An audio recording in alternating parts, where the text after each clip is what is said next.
el paso a mi compañera Fernanda, quien nos va a presentar la siguiente ponencia. Fernanda, bienvenida. Muchas gracias. Gracias, y pues también gracias a las ponentes que acaban de manifestar su trabajo tan importante hoy en día, sobre todo en el derecho, en la pelea, ¿no? Del derecho humano, del derecho a la vivienda, al bienestar, del derecho al no saqueo, a las comunidades indígenas, y aplica todo esto mucho a las ciencias sociales. Muchas gracias por compartir su proyecto. Excelente tema, también lo confirman en los comentarios. Y bueno, doy paso para la siguiente ponencia magistral, que va a ser llevada a cabo por el profesor investigador de la Facultad de Derecho de la Universidad de La Salle, México, el doctor Óscar Javier Páez Pineda, perdón, estoy un poco nerviosa, Óscar Javier Páez Pineda.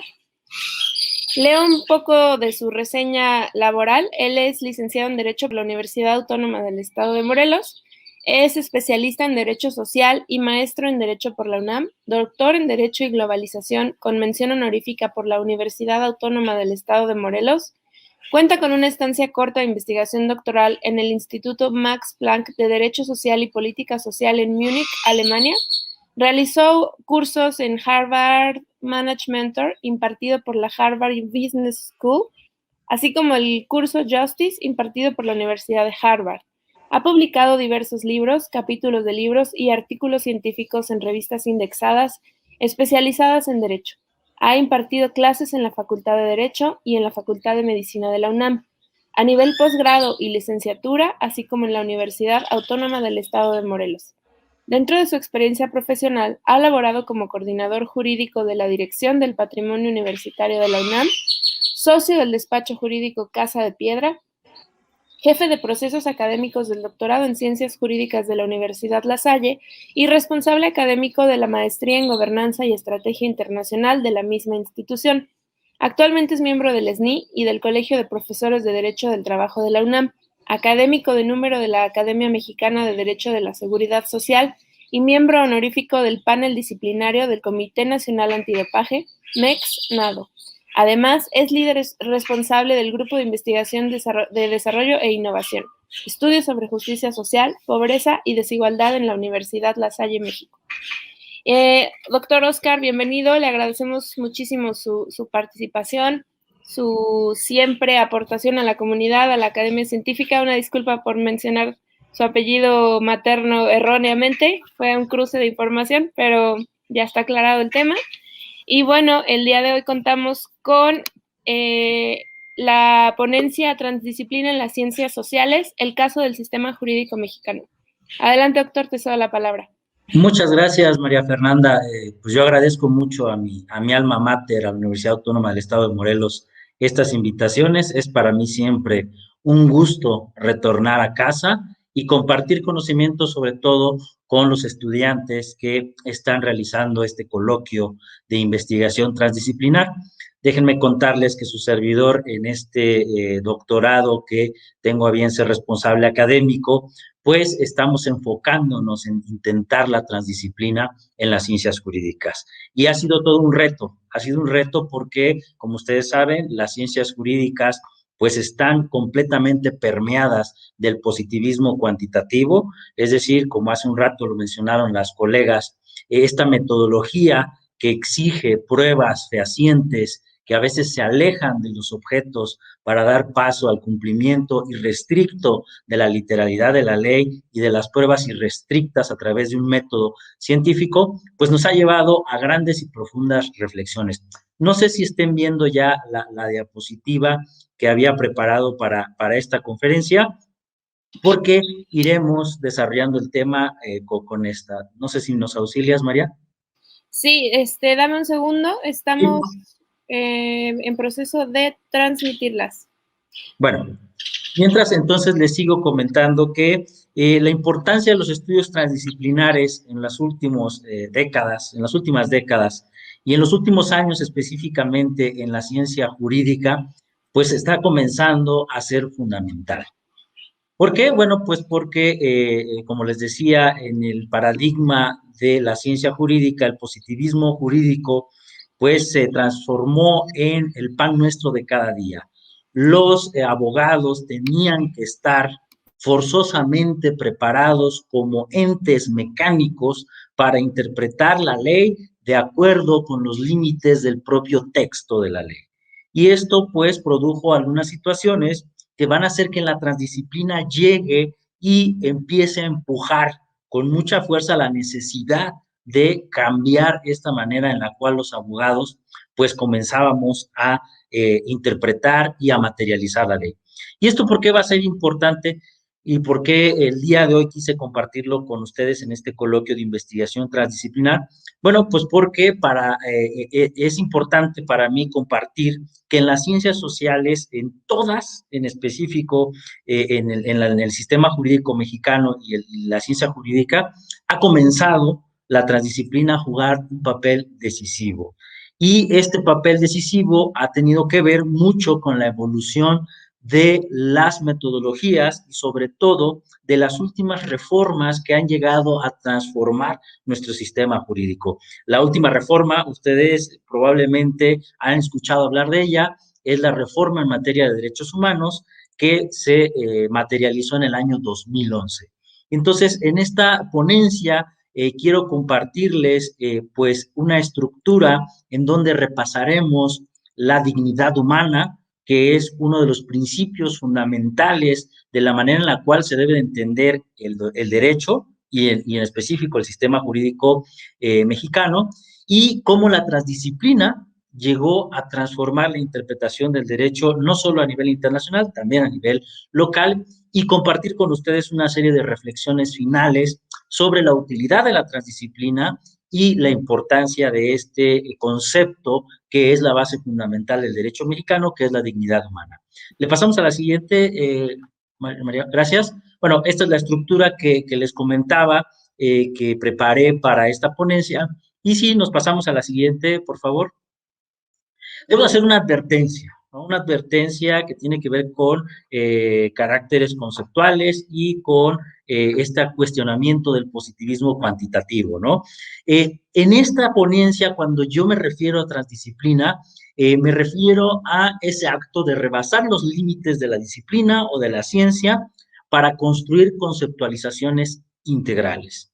Y quiero advertir también que todo lo que mencione son productos de reflexiones, aún no son conclusiones que haya yo plasmado en algún producto, ¿no? Por eso decía yo esta advertencia de corte cuantitativo y positivo, ¿no? Pero sí es importante tenerlo en cuenta porque a veces, pues, replicamos mensajes, decimos, el investigador lo dijo y lo probó, ¿no? Son reflexiones que con base en artículos, con base en el estudio de la transdisciplina y de la realidad del sistema jurídico mexicano, comparto con ustedes. Algunos de ellos ya están publicados, ¿no? Como sería el caso de una publicación con la Universidad Nacional Autónoma sobre las características que debe tener un protocolo de investigación de doctorado en las ciencias jurídicas, y que ese trabajo me ha permitido pues reflexionar mucho sobre la transdisciplina y sus efectos, ¿no? Desde luego, el trabajo que he realizado con el Colegio de Morelos en los congresos que organizan sobre transdisciplina allá en el estado de Morelos,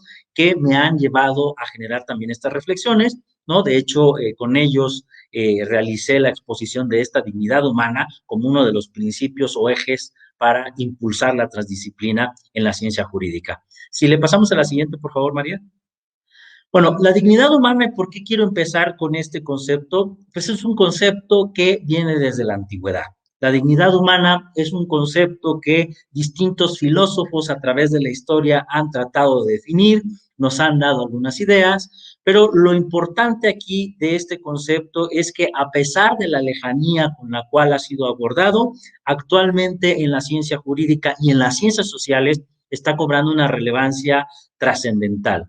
La dignidad humana en aquella época de los griegos y los presocráticos consistía en la idea de que existía algo que tenía que estar por encima del espíritu de las leyes, y ese algo tenía que ser pues alguna idea de superioridad del ser humano o de la naturaleza incluso sobre las leyes, ¿no? Esta primera idea va a permear, los estudiosos de la dignidad humana a veces crean 4 etapas, ¿no? La dignidad humana en la antigüedad, luego la dignidad humana en la época del oscurantismo o la Edad Media, la dignidad humana en la época de la modernidad y esta dignidad humana que nos va a dar este gran filósofo Kant, que hasta la fecha sigue siendo una de las ideas más utilizadas para las ciencias sociales en la actualidad y que tiene que ver con la idea de que los seres humanos somos un fin por nosotros mismos y no somos objetos a través de los cuales deban de conseguirse fines, y que también tiene que ver mucho con la idea de que somos seres pensantes, con sentimientos, con deseos, con emociones, y bueno, qué más que la ciencia de la psicología que comprende y abarca el estudio de estas cuestiones de una manera muy importante. Ahora bien, esta idea de la dignidad humana, pues también ha sido influenciada por los distintos métodos que se han creado dentro de la búsqueda de la verdad. Ustedes recordarán que la ciencia, muchos filósofos coinciden que nacen cuando allá, en aquellos filósofos presocráticos, un señor llamado Tales de Mileto descubrió que podía decir cosas que eran verdaderas, no importando el idioma en el cual se pronunciara, no importando la época en la cual se pronunciara, no importando el dios que se invocara, porque en aquella época la costumbre era invocar dioses para poder decir algo en los discursos, y este señor pues va a hacer una serie de máximas que tienen que ver con la geometría, que comienzan a darse cuenta que mencionando o no a los dioses, mencionándolo o no en griego, lo que dice y lo que afirma esta frase se cumple en cualquier espacio y tiempo, ¿no? Tales de Mileto creó esta frase de que 2 líneas paralelas nunca se unen. Y si lo decimos en chino, en inglés, en español, incluso en esta época, pues la esencia de 2 líneas paralelas es que nunca se unen, ¿no? Y esta relación entre la verdad y la ciencia, dicen algunos filósofos, nace en ese momento y comenzamos los seres humanos a investigar, a comenzar a tratar de explicar el mundo con este tipo de reglas para alejarnos de lo que pudiera ser las entidades divinas, la religión o criterios subjetivos. Ustedes ya conocen probablemente que hubo 3 grandes maestros de la antigüedad, Sócrates, Aristóteles y Platón, ¿no? O mejor dicho, cronológicamente, Sócrates, Platón y Aristóteles, que en esta búsqueda de la verdad, pues desarrollaron algunos métodos, ¿no? La mayéutica socrática, el diálogo platónico y el esencialismo aristotélico o la conceptualización de Aristóteles a través de estos conjuntos de grupos que valga la redundancia, conjuntan las características de alguna cosa para definir su esencia, ¿no? Estas ideas de estas personas van a influir durante todo el desarrollo de la filosofía, ¿no? Aristóteles, de hecho, es considerado pues uno de los filósofos más importantes porque permea hasta la actualidad. Y en la ciencia jurídica, pues va a tomar estos métodos, va a tomar estas ideas de los presocráticos para llegar a un punto tal en el cual un señor llamado Hans Kelsen va a decir que es necesario, regresando un poco a la idea de Tales de Mileto, que creemos juicios jurídicos que se puedan decir en inglés, en español, y que no tengan ninguna influencia externa subjetiva. Crea una teoría que se llama la teoría pura del derecho, dentro de la tradición del positivismo. De hecho, la teoría pura del derecho se va a transformar en el positivismo jurídico por excelencia y nos va a llevar a una época del crecimiento del mundo del derecho muy importante, porque se aleja el derecho de la moral, se aleja el derecho de la política, se aleja el derecho de todas aquellas cuestiones que no tengan que ver con el propio derecho. Y aquí va a ser un parteaguas muy importante porque el derecho va a entrar en una crisis en el momento en que el mundo moderno tuvo uno de los acontecimientos más desgarradores y más transformadores de los últimos siglos. Si le pasamos a la siguiente, nos estamos refiriendo a la Segunda Guerra Mundial.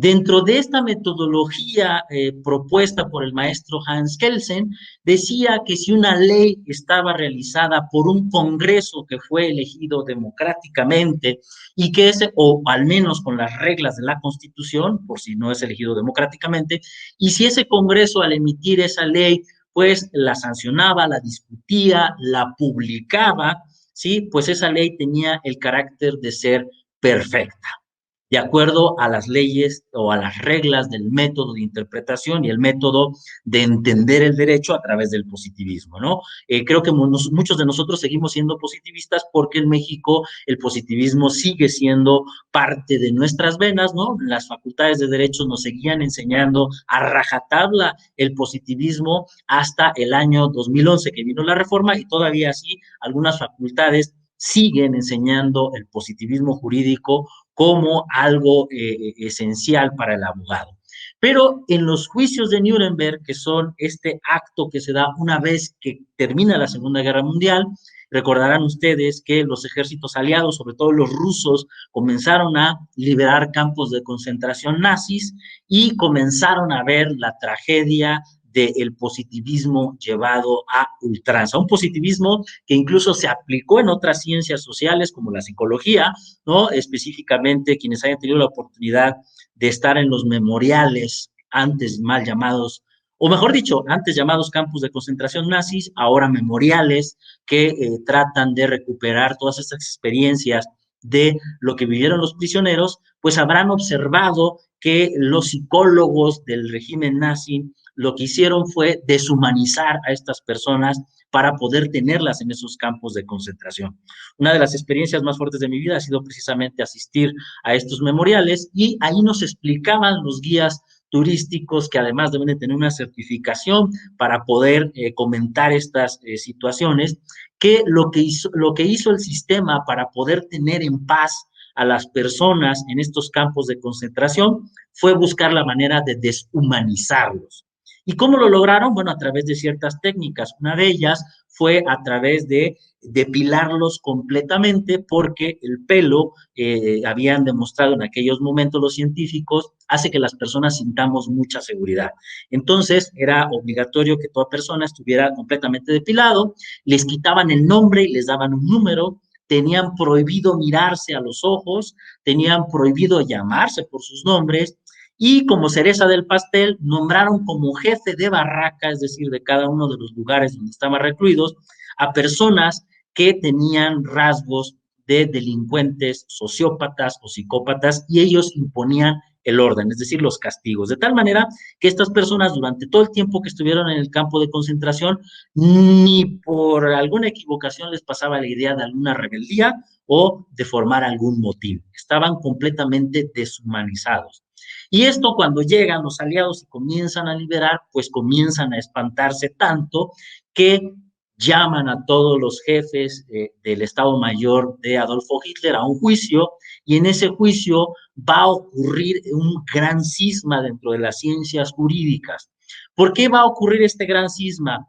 Porque se les acusaba de haber generado un plan común o una conspiración para cometer crímenes contra la paz. ¿Por qué? Porque invadieron Polonia y después comenzaron a invadir indiscriminadamente, y ese crimen contra la paz, además, provocó que el sistema, para mantenerse, deshumanizar a algunas personas. No existía el delito de lesa humanidad conceptualizado como tal, no existía la precisión de algún crimen de guerra, porque no estaba contemplada dentro de la normatividad positiva anterior, que sería el Tratado de Versalles, pero sí estaba el crimen contra la paz, y dentro de ese crimen contra la paz, pues trataron de introducir el delito de lesa humanidad. Y aquí va a venir el cisma. ¿Por qué?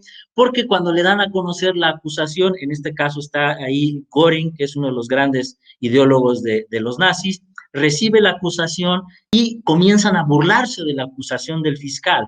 ¿Por qué comienzan a burlarse de la acusación del fiscal?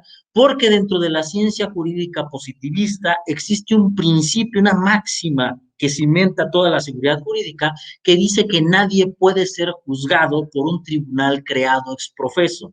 Y los juicios de Nuremberg habían creado un tribunal exprofesamente para juzgarlos a ellos por los delitos que en ese momento se estaban inventando. Segundo, nadie puede ser juzgado por un delito que no está previamente legislado y establecido en un código penal. Sería totalmente injusto que me hagan un tribunal con un delito con un traje a la medida para juzgarme. Estos eran principios de seguridad jurídica inquebrantables para el sistema jurídico de ese momento y, bueno, nos relatan las crónicas que esa fue precisamente la defensa jurídica que hicieron estos jefes nazis.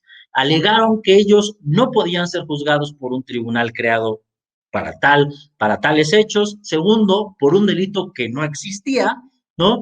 Y pues que si lo hacían estarían transgrediendo los principios esenciales del sistema jurídico a través de la teoría pura del derecho. ¿Y esto qué tiene que ver con la transdisciplina? Bueno, pues que el fiscal que los estaba enjuiciando, un fiscal estadounidense, pues tuvo que regresar y tuvo que buscar algo que pudiera servir de contraargumento a esto que estos señores estaban manifestando. Y ese contraargumento fue precisamente lo que mencionamos en la diapositiva anterior, el principio de dignidad humana. No puede ninguna ley, por más perfecta que sea a través del método científico del positivismo jurídico, decir que puede estar por encima y socavar la dignidad humana. Y entonces, a partir de ese momento, fíjense lo importante, porque este argumento no solamente lo adoptan los Estados Unidos de Norteamérica, sino que también los amigos rusos en ese momento, ¿no? Después cambiará un poco la situación, pero en ese momento, para ese acto en específico, los amigos rusos, los amigos británicos, los amigos franceses, todos quienes estuvieron ahí dijeron, excelente, ninguna ley puede estar por encima de la dignidad humana. Y se les ocurrió hacer una declaración universal de los derechos humanos. Estamos hablando de 1948, terminada la guerra. Esto va a transformar totalmente el derecho. ¿Por qué lo va a transformar? Porque ahora el principio de dignidad humana funge como el máximo referente interpretativo, referente para la materialización, incluso referente para tratar de decir que cuando solucionamos un problema jurídico nos estamos acercando a la justicia. Y va a trastocar esta manera tradicional de venir haciendo la ciencia jurídica, de solo al pie de la letra, ¿no? Esto va a ser muy importante en el mundo jurídico a nivel internacional porque va a dar nacimiento a este derecho internacional de los derechos humanos. Desde luego, aquí hay que acotar, muchas naciones en el momento les pareció algo muy bonito, pero en la práctica no se materializó, ¿no? En Estados Unidos, recordemos que acaba la guerra y no va a ser hasta los años 60 que comience la lucha de la población afroamericana por sus derechos políticos y civiles. ¿Y de dónde los iban a jalar? ¿De la Constitución americana? No, los iban a jalar inspirados de la Declaración Universal de los Derechos Humanos, en donde decían, yo soy persona, tengo dignidad. Si tú pones una ley que dice que yo no puedo tomar o beber agua de eso porque soy afroamericano, me estás vulnerando la dignidad humana. Y entonces comenzó una lucha muy fuerte en Estados Unidos, comenzaron luchas en Francia, comenzaron luchas por la reivindicación de los derechos civiles y políticos, incluso cuando se estudia los derechos humanos desde el punto de la perspectiva de la historia, señalan que es la primera generación de derechos humanos que los estados comienzan a reconocer y materializar, ¿no? El derecho al voto, a las mujeres, por ejemplo, que estaba vedado, ¿no? El derecho al voto, el derecho a no ser discriminado, el derecho a participar y tener asociaciones civiles, ¿no? Recordemos estos grandes luchadores por los derechos civiles, Malcolm X, Martin Luther King, que comienzan a empujar en Estados Unidos porque aunque Estados Unidos había estado de acuerdo en aquel juicio de Nuremberg, en la dignidad humana, pues no se había materializado en su población. Igual va a pasar con algunos otros movimientos, ¿no? En los años de los 70 muy fuerte el movimiento de las comunidades gay, más adelante las comunidades LGTBI, de tal manera que hasta el momento, pues, como lo mencionaban algunas compañeras, incluso se crearon metodologías para resolver problemas basados en el principio de que la dignidad humana, pues, es más importante que un método duro, cuantitativo, que aleja al objeto, que aleja incluso al propio investigador de las realidades del objeto, ¿no? Si le pasamos a la siguiente, por favor. En México, esto va a llegar hasta el año 2011 y de una manera, pues, bastante inesperada. ¿Por qué bastante inesperada? Porque esta reforma fue producto de algunas circunstancias que provocaron que fuera inevitable reformar la Constitución. El Estado mexicano no quería reformar la Constitución, pero la Suprema Corte, a través de su interpretación, comenzó a darle, de la interpretación de la Constitución, comenzó a darle la importancia que merecían los tratados internacionales. La Suprema Corte de Justicia, a través y con base en un caso que va a ser fundamental para la historia del derecho mexicano, que es el caso Rosendo Radilla, un caso en el cual durante la llamada Guerra Sucia en México a un señor llamado Rosendo Radilla se lo llevan los militares y lo desaparecen. La esposa, una mujer de convicciones y de valores profundos, acude al Ministerio Público y, como ustedes sabrán, ahora son fiscales, ¿no?, los que investigan los delitos, pues en aquel momento existía una máxima del positivismo. ¿Ya pasaron 72 horas? No, entonces no puede venir usted aquí a reclamar. Espérese que pasen 72, ¿no? La señora espera que pasen las 72 horas, incluso en aquella época los ministerios públicos no eran tan preparados como ahora, ¿no? Eran bastante violadores de derechos humanos, dijeron, pues vaya a ver si no están en las cantinas, como diciendo su esposo un borracho, o si no andan por ahí de travieso, ¿no? Entonces, pues esta situación provocó que la señora, pues con un ímpetu, pues dijera, ahora no voy a parar hasta no encontrar a mi esposo. Pasadas las 72 horas con el Ministerio Público, levanta la denuncia, el Ministerio Público le dice, ¿quién lo levantó? Una patrulla militar. Yo no puedo investigar a militares, eso lo dice la Constitución. Vaya a ver con los militares. Va a ver a los militares, oigan, se llevaron a mi esposo. Claro, no lo dice así el expediente, ¿eh? No van a decir, el profe Páez lo contó ahí bien chistoso y eso no lo dice el expediente. Lo estoy tratando de traducir para que se entienda lo que pasó y lo que va a impactar al sistema jurídico mexicano, ¿eh? Va con los militares le dicen, usted no puede presentar aquí denuncias porque usted no es militar. Los militares y el fuero militar, solo el fuero militar, eso dice nuestra ley, la Constitución. Va a la Suprema Corte de Justicia, la Suprema Corte de Justicia le dice, ok, tienes razón, Ministerio Público, tiene derecho la señora a que le digas por qué no ejercitas la acción penal. Ok, el Ministerio Público levanta un documento y le dice, no puedo ejercitar la acción penal porque lo desaparecieron militares y no hay el delito de desaparición forzada, yo no tengo jurisdicción para andar investigando militares, no ejercicio la acción penal. La señora dice, oiga, pues qué clase de justicia es esta, ¿no? Y mi marido, al final de cuentas, o sea, muy legal, muy positivo, muy cuantitativo, pero creo que algo está mal. Para la suerte de la señora, México ya había suscrito un tratado internacional que era la Convención de los Estados Americanos, la Convención de la OEA, y dentro de esta Convención de la OEA se sometía a la jurisdicción de la Corte Interamericana de Derechos Humanos, que es una corte que juzga a los estados cuando su normatividad interna no garantiza algunos de los derechos humanos que trae esta carta convención de la OEA. Y entonces esta señora acude primero, hay un procedimiento específico que es, va uno con la Comisión Interamericana y si la Comisión Interamericana encuentra a través de sus investigaciones que hay posibles violaciones de derechos humanos, traslada el caso a la Corte Interamericana y ahí al Estado mexicano se le va a juzgar. ¿Por qué? Porque Rosendo Radilla desapareció y dentro de su normatividad interna no existía la manera en la cual la señora pudiera ejercer justicia o saber qué le pasó a su esposo y por lo tanto le estaba negando la justicia. Esto empezó desde los años 70 y acabó hasta el año 2006-2007. Por ahí vino la sentencia, imagínense cuánto tiempo pasó y la familia del señor Rosendo Radilla pues empujando, ¿no? ¿Qué va a pasar en ese 2006-2007 cuando llega la sentencia? Pues que el Estado mexicano es declarado culpable, ¿no?, de que su sistema jurídico no estuviera adecuado a los derechos humanos. Y aquí vienen las grandes reflexiones de los mexicanos. En ese momento la teoría positivista estaba a ultranza y comenzaron a decir, es que esas son locuras, eso es transgredir el sistema jurídico, eso es vulnerar el principio de que nadie puede ser juzgado por un tribunal establecido. Un poco el discurso de aquellos jefes nazis de aquella época volvía a resurgir.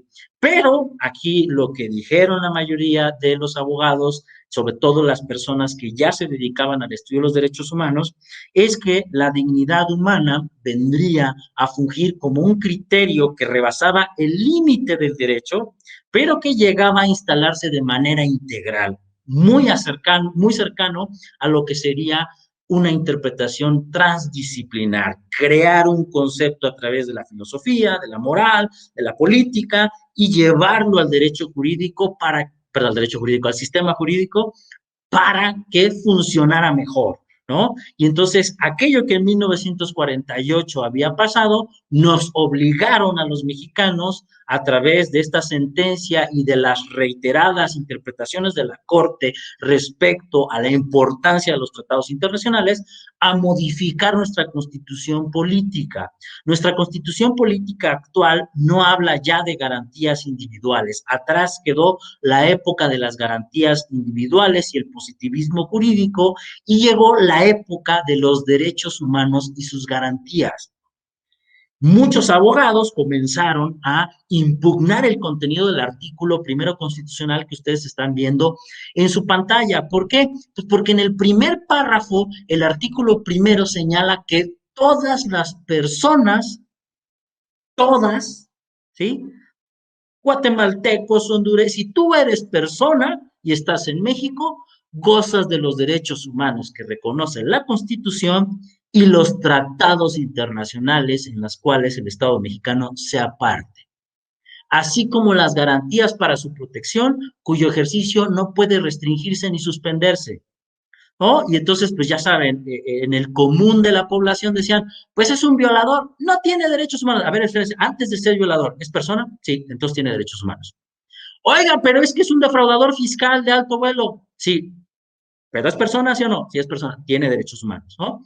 Un poco este discurso de que los derechos humanos solo protegían delincuentes, no, protegen personas y los delincuentes son personas, ¿no? Y es que un migrante ilegal es persona, entra dentro de la hipótesis normativa. ¿Y por qué esta palabra de persona? Bueno, pues porque anteriormente decía los ciudadanos. Y esto cambiaba totalmente, pues, el panorama para los migrantes, para aquellas personas que se creían que no tenían esta calidad. Bueno, esta reforma ahora incluye las personas. Después trae un párrafo que dice: las normas relativas a derechos humanos se interpretan de acuerdo con la Constitución y los tratados internacionales, favoreciendo en todo tiempo a las personas la protección más amplia. Es decir, la oportunidad de acudir a legislaciones que no son mexicanas si estas legislaciones tienen mejores derechos o mejor protección para las personas, ¿no? Esto también provocó algunas grandes reticencias dentro de los abogados. Ahorita veremos algunas interpretaciones de las Cortes, ¿no?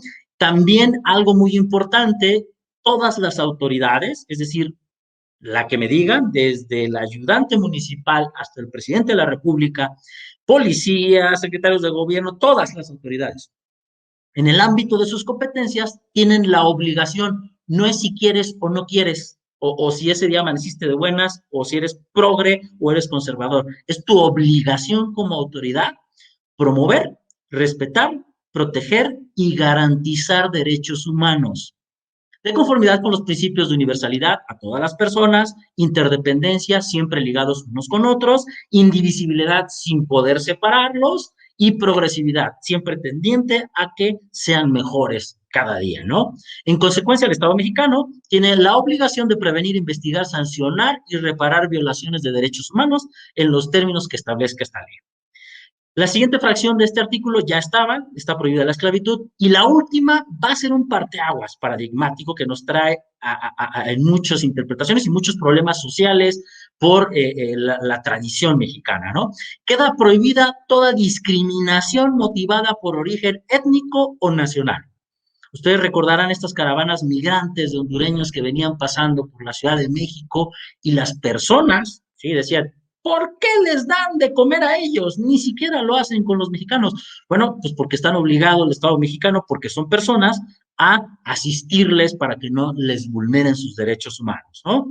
El género, bueno, de esto ni hablamos, ¿no? El género sigue siendo tema de muchas discusiones, tanto pues desde los colectivos LGTBI, los colectivos feministas y las posturas tradicionales de que solo existen dos géneros, pero nos dice la Constitución, está discriminado. No me importa el género que la persona crea, quiere o se manifiesta, está prohibido discriminar, ¿sí? La edad, ustedes lo recordarán o probablemente sus papás podrán platicar con ellos que en muchas convocatorias de trabajo te decían edad mínima tal. Bueno, pues ahora eso es discriminatorio si te produce una afectación. Las discapacidades, ¿cuántas personas con discapacidades son contratadas, ¿no? En el aspecto laboral. ¿Cuántos restaurantes contratan discapacitados? ¿Cuántos edificios cuentan con acceso para discapacitados, ¿no? Por ahí recuerdo algunos abogados positivistas a ultranzas diciendo que era la moda. Hay que poner rampas porque es la moda. No, no es la moda. Es que es una persona y esa persona tiene dignidad y tiene el mismo derecho de entrar a esa oficina que el que tienes tú que puedes caminar bien, ¿no?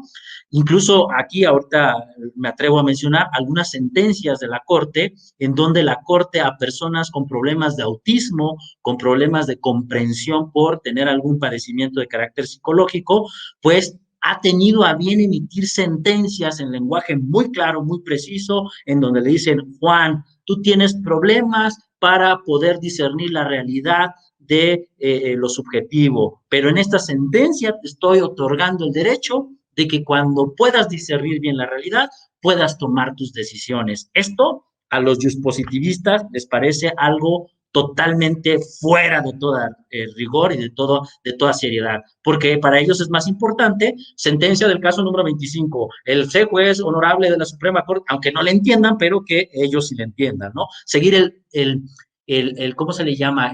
La solemnidad de la redacción de una sentencia es más importante que el que la persona que va a recibir el beneficio conozca cómo se está materializando su derecho, ¿no?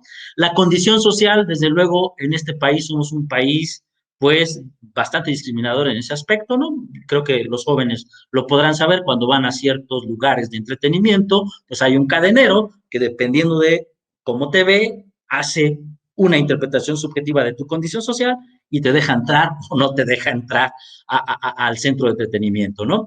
Las condiciones de salud, las personas con VIH, con enfermedades crónicas degenerativas, no te contratan, no formas parte de una sociedad que en teoría no debería tener restricciones en este aspecto. La religión, ¿no? A mí siempre me gusta aquí en este caso decir cómo hacemos bromas sobre los hermanos testigos de Jehová que van a tocarnos los domingos, ¿no? Eso es un acto discriminatorio prohibido por la Constitución, ¿no? Las opiniones, que si apoyas a la derecha, que si apoyas a la izquierda, que si eres de centro, y no les termino de contar ahora con este sexenio cómo ha estado de polarizado esto por las opiniones, ¿no? Las preferencias sexuales, o que si le gustan los hombres, si le gustan las mujeres, que si no le gusta nada, que si le gustan los dos, que bueno, eso es cosa que a ti no te importa, dice la Constitución. Si tú lo discriminas, estás cometiendo una violación a esta Constitución. El Estado civil se solicita a trabajador de preferencia casado, ¿no? O de preferencia soltero. Ah, caray, espérame, ¿eso qué tiene que ver, no? Pero bueno, lo parte importante, cualquier otra que atente contra la dignidad humana. ¿Cómo? Cualquier otra que atente contra la dignidad humana. Estas categorías que leímos, origen étnico, nacional, género, etcétera, se denominan por algunos estudiosos del derecho como categorías sospechosas. Si a alguien le están negando el ejercicio de un derecho con base en alguna de estas, ya se sospecha que es discriminación. Pero si a alguien le vulneran su dignidad humana y no está dentro de estas categorías, ¿no? Un poco como para decir a los positivistas, espérame, porque me vas a salir, no, esta violación no está dentro de esta categoría. No, no, no. Cualquier otra que vulnere la dignidad humana, la vamos a tener como actitud o acción discriminatoria. ¿Y cómo sabemos cuál es? Bueno, pues cualquiera que tenga por objeto anular o menoscabar los derechos y las libertades de las personas. Esto comenzó a permear en los abogados, comenzó a permear desde luego en la manera en la cual se materializa, en la cual se comienza a tratar de justiciabilizar los derechos y nos exigió cambiar el chip, rebasar los límites de nuestra propia ciencia, que era muy rígida, el texto de la ley, y comenzar a desarrollar argumentos que utilizaran la transdisciplina, ¿sí? De otras ciencias para insertarlos de manera integral o incluso crear con otra ciencia propios conceptos que vienen a funcionar con el derecho. Le damos a la siguiente, por favor. Desde luego, esto no iba a ser tan fácil para la ciencia social del derecho. ¿Por qué? Pues porque hubo abogados de corte positivista, de corte cuantitativo, que dijo, no, Eso es una declaración ética o moral. El principio de dignidad humana es un concepto filosófico y no debe de estar en la Constitución ni debe de fungir como un principio que los abogados le hagamos caso. Y entonces la Corte tuvo que entrar a resolver esos problemas. En este punto cabe un paréntesis. Cuando nosotros asistimos a un tribunal, imaginemos un divorcio, pues vamos a un tribunal, le llamamos los abogados de primera instancia, el primer piso, en donde un juez especializado en materia familiar o en materia civil nos dice sí al lugar a divorciarte fulanito de perenganita. ¿Vale? Si no estamos de acuerdo con esa determinación, acudimos a una segunda instancia, que es un juez que a esa sentencia la va a revisar y va a decir, ¿está bien o está mal? Este juez acaba la primera y la segunda instancia y podemos acudir a otra instancia que revisa la constitucionalidad de la sentencia y del actuar de los jueces que la revisaron. Esa jurisdicción es la Suprema Corte de Justicia, a través de jueces de distrito, cuando son amparos indirectos, que son violaciones directas a los derechos humanos sin que haya una sentencia en un juicio, o amparos directos, que son, en este caso, ya tengo una sentencia, y quiero que me la analices a través de un tribunal de la Suprema Corte de Justicia que va a ver qué es lo que se está alegando. Bueno, pues alguien alegó ante la Suprema Corte de Justicia que cuando interpretamos con base en la dignidad humana es declaración ética o moral y no debe de tomarse en cuenta porque el derecho debe ser tal cual lo dicen las normas. ¿Y qué resuelve la Corte? Bueno, la Corte le va a decir a esta persona que la dignidad humana no se identifica ni se confunde como un precepto meramente moral, sino que se proyecta en nuestro ordenamiento como un bien jurídico, circunstancial al ser humano, merecedor de la más amplia protección jurídica, reconocida en diversos artículos que no mencionaré ahorita, pero para la Suprema Corte de Justicia y su Pleno, ¿sí? La dignidad humana es un principio que permea el ordenamiento y es el derecho fundamental que debe de ser respetado en todo caso, porque ese derecho es la base y la condición para el disfrute de los demás derechos. Sin él no hay nada. Por lo tanto, no es una declaración ética, no es un criterio moral, no es un precepto filosófico, sino que se trata de una norma jurídica que consagra un derecho fundamental a favor de la persona y por el cual todas las autoridades, chequen esto, e incluso particulares, deben de respetar y proteger. Esto va a ser fundamental porque las jurisprudencias para los abogados constituyen norma jurídica de interpretación. Entonces, no solo las autoridades deben de respetar la dignidad humana, sino que también las personas, ¿no? Oye, pero ¿de dónde sacaste eso si no lo dice el artículo primero constitucional? Pues de una interpretación de que si es la norma básica y fundamental, todos debemos de respetarla porque si no se estaría vulnerando, ¿no? Y entonces vean cómo la importancia de la transdisciplina, es decir, rebasar los límites del derecho, en este caso sirve para darle sostén a criterios integrales, a criterios que hacen que la dignidad de las personas no puedan ser vulneradas en ningún caso, que no exista algún resquicio legal o que no exista, como llamamos los abogados, algún tecnicismo que permita vulnerar tu dignidad. En el momento que alguien, y lo precisa esta tesis, dice, por el mero hecho de ser tratado, dice, debemos de respetar y proteger la dignidad de todo individuo, entendida como el interés de las personas, por el mero hecho de serlo, a ser tratado como tal, a no ser tratado como objeto, a no ser humillado, degradado, envilecido o cosificado. En el momento que alguien humille, degrade, envilezca, cosifique a otra persona, estaremos enfrente de un acto vulnerativo o que está vulnerando la dignidad humana, ¿no? De ahí que, pues, muchas personas cuando van al estadio de fútbol y están jugando las poderosísimas Chivas Rayadas y le pega el balón y tiran la palabrota de Pluto, ¿no? ¡Ay! ¿Estás vulnerando? Sí, porque estás tratando de humillar a través de una palabra que hace referencia a una preferencia sexual y que lo utilizas con el carácter degradante. En ese momento, sí, y muchos se pusieron con los pelos de puntas porque no, es que es algo tradicional, es que es el juego. Bueno, la Constitución te dice que ese acto de decir que una persona tiene una preferencia sexual para tratar de humillarlo con esa palabra, puede ser, o mejor dicho, es un acto que vulnera la dignidad humana. Entonces hay que abstenernos de hacerlo. No, pero eso es solo para las autoridades, ¿no? Incluso los particulares, porque es la base de todo. Sin esto no podemos funcionar. Entonces, si podemos observar en este punto la dignidad humana, un concepto que estaba fuera del derecho, que llega en 1948, se instala y está ahí durmiendo durante algunas décadas el sueño de los justos, de repente explota en el sistema jurídico mexicano por esta reforma y comienza la necesidad del sistema educativo, de la enseñanza de las ciencias sociales y el caso del sistema jurídico a voltear hacia la importancia de la transdisciplina, a no quedarnos con los principios inmutables de nuestra ciencia, ¿no? Es una de las características incluso del posmodernismo, el no dar por dado, ¿no? Hace un rato las compañeras decían, es que no nos quedamos con la idea del positivismo cuantitativo y nos acercamos a dar soluciones a las aldeas, ¿no? O a los pueblos a través de su cosmovisión y no de nuestra cosmovisión colonizadora de llegar y decirle así deben de ser las cosas porque ya lo demostramos con un algoritmo. A ver, espérame, ¿no? Les pasó a los abogados, les podrían decir,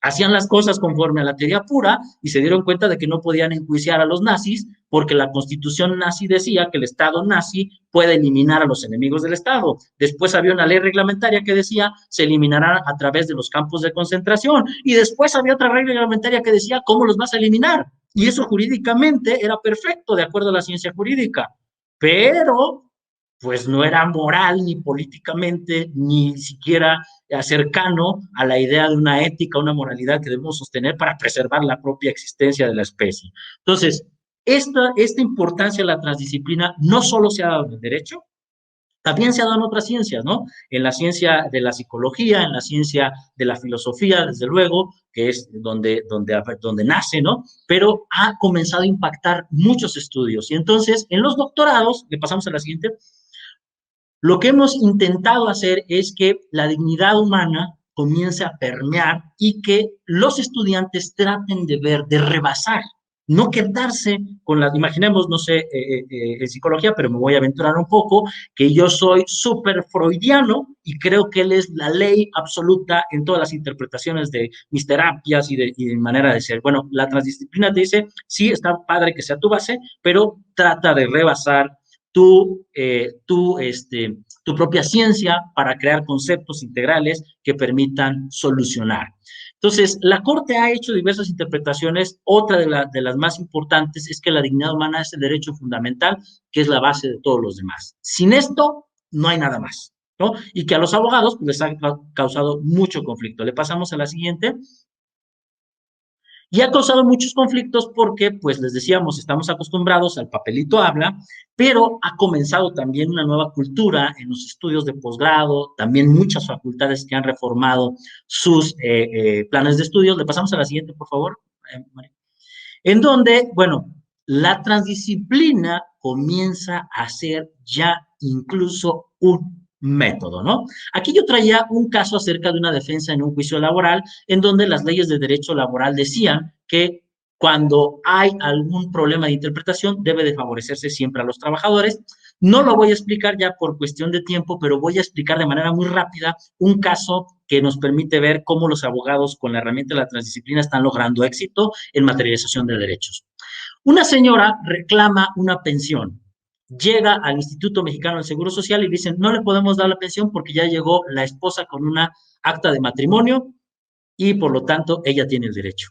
Y la señora dice, oigan, pero yo lo cuidé 30 años, los últimos 30 años, el cáncer, yo lo traía, es más, ya me conocen todas las... No, papelito habla. Esta señora dice, no, ni más. Lo más importante es la dignidad humana. El abogado dice, vi la reforma, yo creo que debo de utilizar criterios que rebasen, que ese papel vale más, y entonces va rápido a la Suprema Corte de Justicia y dicen, ¿saben qué? La concubina tiene derecho a algo, porque 30 años de su vida, esto, y no es posible que un documento, la señora ya ni siquiera lo había visto, nunca se quisieron divorciar, no es posible que un documento tenga más valor que la dignidad. La Corte le concede la razón a este abogado y le dice, efectivamente, vale más la dignidad de la concubina que el papel, ¿no? Desde luego, muchos positivistas, ¡ay, la seguridad jurídica! A ver, otra vez, en el momento en que vulneres la dignidad de una persona, la seguridad jurídica tiene que hacerse a un lado, porque dejaría de ser seguridad jurídica si vulneras la dignidad, ¿no? Y bueno, le pasamos a la última. Esto nos trae ya, pues, a las últimas reflexiones que yo quería compartir con todos ustedes, ¿no? El concepto de dignidad humana actúa como un precursor de interpretación del derecho que rebasa los límites de las propias reglas del derecho. Por eso, sí, creemos que este concepto, como lo dijo esta mujer que fue en algún momento restituida en el goce de sus derechos por el Estado mexicano, la dignidad debe ser costumbre en este país. No solo para las autoridades, como lo ha dicho la Corte, sino también para nosotros, las personas que interactuamos en este entramado social. No es cuestión de moda, no es cuestión de vanguardia, no es cuestión de luchas incomprendidas. La dignidad tiene que ser nuestro día a día. En este momento de transición que estamos pasando, porque esto se dio en el 2011, y apenas a 10 años, pues estamos comenzando a ver que está permeando, que al menos los abogados ya comenzamos a utilizarlo, ya se imparte en las universidades el conocimiento y los mecanismos y métodos para tratar de hacer positiva, o mejor dicho, para materializar la dignidad. También es necesario que permee a las otras ciencias sociales. En algunas ciencias sociales, como la psicología, ha permeado muy bien, ¿no? Pero en algunas hay muchas reticencias. En las ciencias duras, sobre todo, hay mucha reticencia a este concepto y están cerrados, ¿no? Pero bueno, en este momento de transición, creo que debemos de fomentar, de compartir en las personas, no solo en los abogados, sino en cualquier posgrado, la legítima postura de que lo más importante para el sistema jurídico, para la sociedad, es no transgredir esta dignidad humana. ¿Sí? Aunque esto implique que se transgredan los cimientos que soportan tanto a la ciencia jurídica como a las ciencias sociales. Y yo terminaría pues con esta reflexión final, mi participación, invitándolos a que hagan de la dignidad una costumbre y que reflexionen mucho sobre la importancia y el valor que tiene la transdisciplina para lograr que esta dignidad sea nuestro día a día. Muchas gracias. Muchas gracias, doctor. Desde aquí recibe nuestros aplausos virtuales.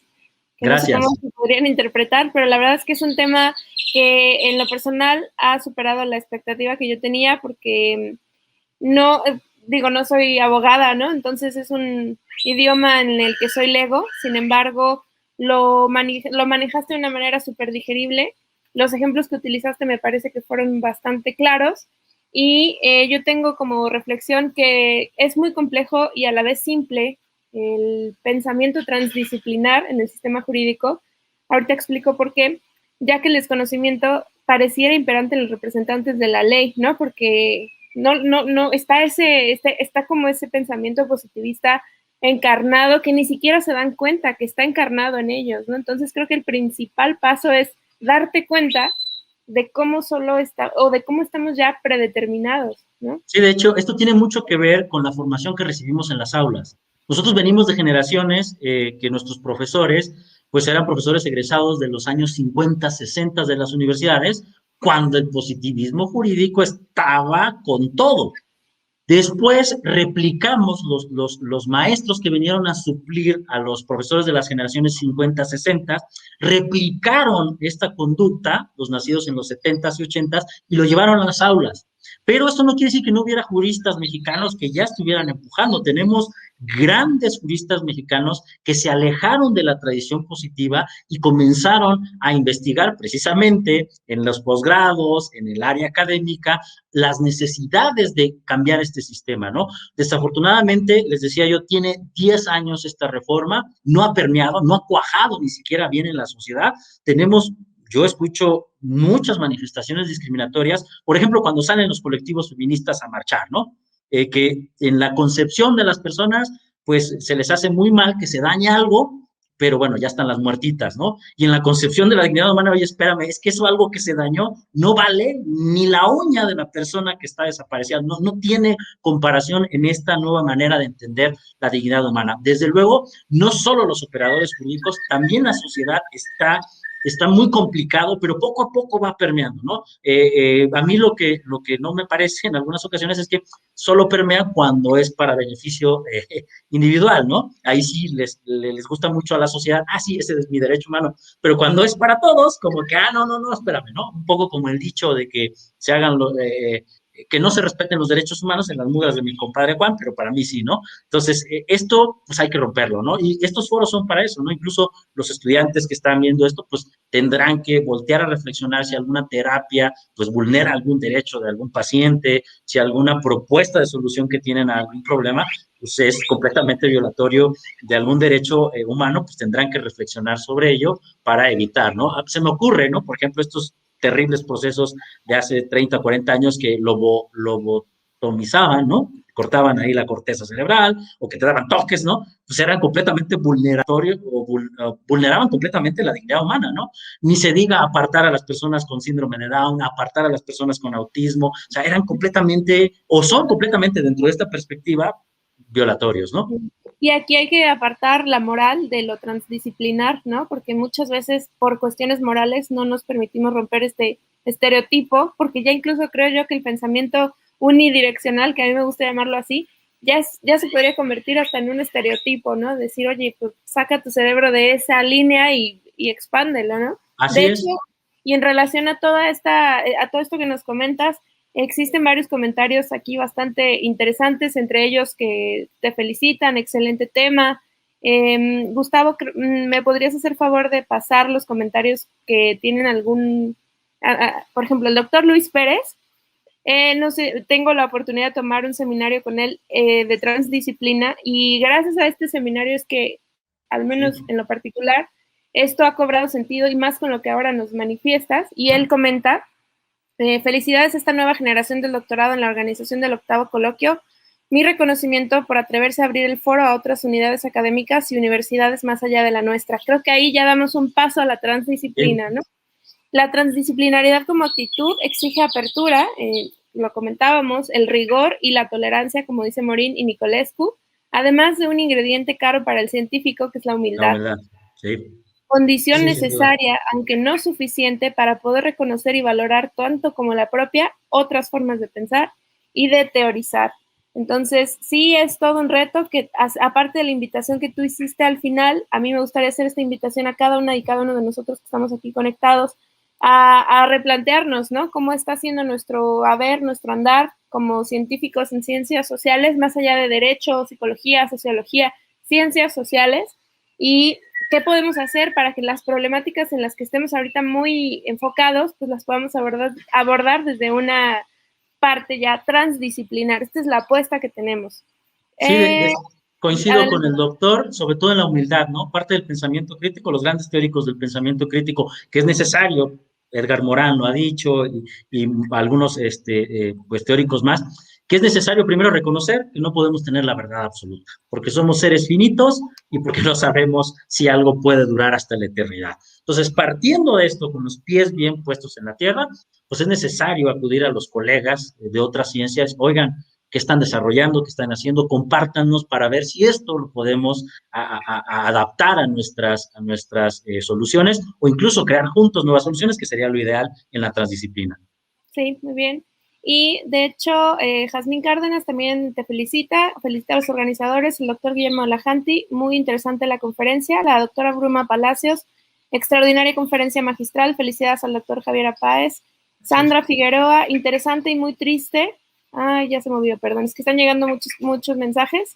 Interesante y muy triste darse cuenta cómo en la actualidad, con todo el camino recorrido, seguimos viendo todos los días transgresiones a los derechos humanos.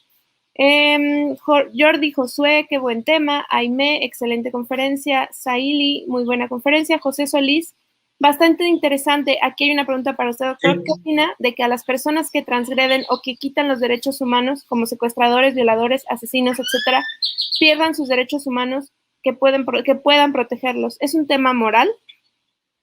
Pues sí, puede ser un tema moral, pero jurídicamente no es permisible. En el momento en que tú eres persona, aunque tú seas un transgresor de derechos humanos, no podemos alejarte de tu esencia o núcleo básico de tus derechos, que es esta dignidad. Entonces, es un tema que socialmente pues adquiere muchas opiniones, muchas digresiones y muchos puntos en contra, pero jurídicamente está resuelto por la Constitución, todas las personas.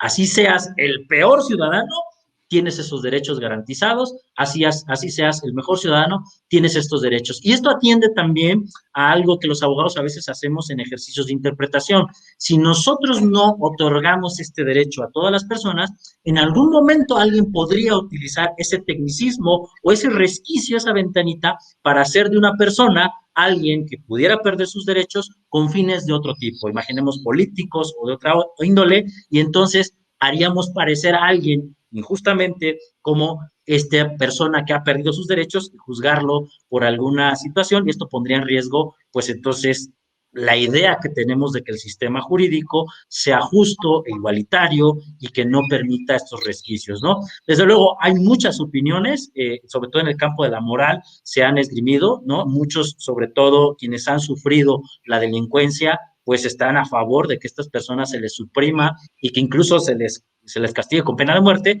pero creo que el gran problema sería que entonces estaríamos creando una vez más la posibilidad de que hay categorías de humanos que no son humanos por lo que hicieron y otros que sí son humanos porque moralmente hacen lo correcto, ¿no? Entonces ahí el dilema, la Constitución y los tratados internacionales lo resuelven muy claro, ¿no? Todas las personas, no importa. Todas. Es como en la medicina, ¿no? O sea, te puede llegar alguien que hizo un daño enorme y sí, está en problemas. Mi código ético me dice, tengo que operarlo, ¿no? Sí, o claro. Imaginemos en la ciencia de la psicología que llega un Aníbal Lecter y les dice, oiga, pues quiero cambiar. Y tú que le vas a decir, no te voy a mandar ya a la casa. No, espérame, pues, a pesar del secreto profesional, y traen una serie de cosas que, pues, es su dignidad. Tiene derecho en todo momento a contar con sus derechos. Sí, ok. Pues también Ana Lilia, Isela, Carmen, Hanna, te felicitan por la ponencia. El doctor Fernando Arias Galicia te pregunta, ¿la dignidad humana está definida por la Declaración Universal de los Derechos Humanos? ¿Dónde quedan las responsabilidades anexas a los derechos? Bueno, de hecho, no está tal cual. O sea, no define tal cual la dignidad humana, pero sí señala en la exposición de la Declaración de Derechos Humanos, la Declaración Universal de Derechos Humanos, señala en su exposición de motivos que es uno de los fines de las sociedades el lograr el respeto de todos los derechos de todas las personas por el simple hecho de ser personas. Incluso habla de la armonía que deben de existir. ¿Dónde quedan las responsabilidades anexas a los derechos? Bueno, todos los estados pueden ser juzgados a través de estas cortes internacionales. Hay una Corte Penal Internacional, hay una Corte Interamericana de Derechos Humanos, hay un Tribunal Africano de Derechos Humanos y hay una Corte de Derechos Humanos en Europa, que son, por decirlo, los principales, ¿no? Nuestros amigos estadounidenses se han alejado un poco de estas cortes, pero bueno, dentro de su sistema sí han juzgado tema de derechos humanos, ¿no? Ahorita se me viene al caso en los 80s, el caso, por ejemplo, del alquiler de vientres, que resuelven con la idea de dignidad humana sin tener ellos, por así decirlo, algo tan fuerte como un tribunal de derechos humanos. ¿Dónde quedan las responsabilidades? En el momento en que alguien, hablemos del caso Rosendo Radilla, pues ve que no hay respuesta o eco en el Estado, puede acudir a alguna comisión de derechos humanos para que llevan el Estado y lo enjuicien. Desde luego, y aquí está pues una materia interesante que se está investigando mucho, que la responsabilidad es para el Estado. Y entonces, por ejemplo, hemos visto cómo al actual presidente le ha tocado salir a pedir disculpas públicas, ¿sí? ¿Sabe que el Estado mexicano le violentó? La semana pasada, allá en Torreón, me parece, o por allá en el norte, salió a pedir disculpas al embajador de China por la matanza que hicimos de chinos en la Revolución Mexicana, pidió disculpas, además a borrar esos episodios de la historia, si es que se están vanagloriando, ¿no? Matamos a los chinos, hay que borrarlos de los libros de historia y ponerlos como los que fueron. Los mexicanos vulneramos los derechos de la población china en tal época durante la revolución, que si se fijan para los abogados estos serían cosas como que bien raras, ¿no? ¿Por qué borrarle el nombre a una calle? Si es la calle, no, espérate, es que ese nombre está reafirmando un acto discriminatorio, ¿no? No podemos, desafortunadamente, pues a los que cometieron los hechos ya responsabilizarlos porque muchos de ellos para cuando se resuelven los juicios ya están muertos, ¿no? Si los encontramos y los localizamos porque parte de las sentencias dicen que se investiga a los responsables y se les sanciona, pero imagínense actos de 1970 juzgados en el 2021, con mucha probabilidad las personas que participaron en la desaparición ya no están en la tierra, ¿no? Pero sí hay una responsabilidad, ¿no? Incluso vienen algunas medidas, ¿no? Al ejército mexicano, denles cursos de desaparición forzada y derechos humanos, desde luego la reparación monetaria, o sea, sí hay responsabilidad, ¿sí? Incluso quedan boletinados los estados como estados que tienen mayor cantidad de sentencias que han violado los derechos humanos. Y usted dirá, ¿y esto para qué sirve? Bueno, aunque no lo crea, y esto es una de las contradicciones de la vida, hay inversores, ¿no? Capitalistas que sí les importa invertir en lugares donde los estados no sean vulneradores de derechos humanos y entonces revisan estas listas y no ponen sus empresas, por así decirlo, en lugares donde ven esta situación, a menos que vean el cumplimiento de la sentencia, entonces ya eso impulsa a que ciertos conglomerados o corporativos inviertan en ciertos países. Entonces, hay muchas responsabilidades. Sí, estos sistemas de derecho internacional de derechos humanos ya permite poder fincar responsabilidades y consecuencias. Muchas gracias, Doc. Pues también Oli Santos, Isela, Patricia, Rosalinda te felicitan, mencionan tu grande vocación. Gracias. Y la maestra Julia te pregunta, ¿cómo ven el proceso de inclusión educativa en México desde tu punto de vista? Es un gran reto. Tenemos la costumbre de pensar que las personas con discapacidades no funcionan. Entonces, esto creo que pues está mal, ¿no? Tenemos que quitarnos esos chips.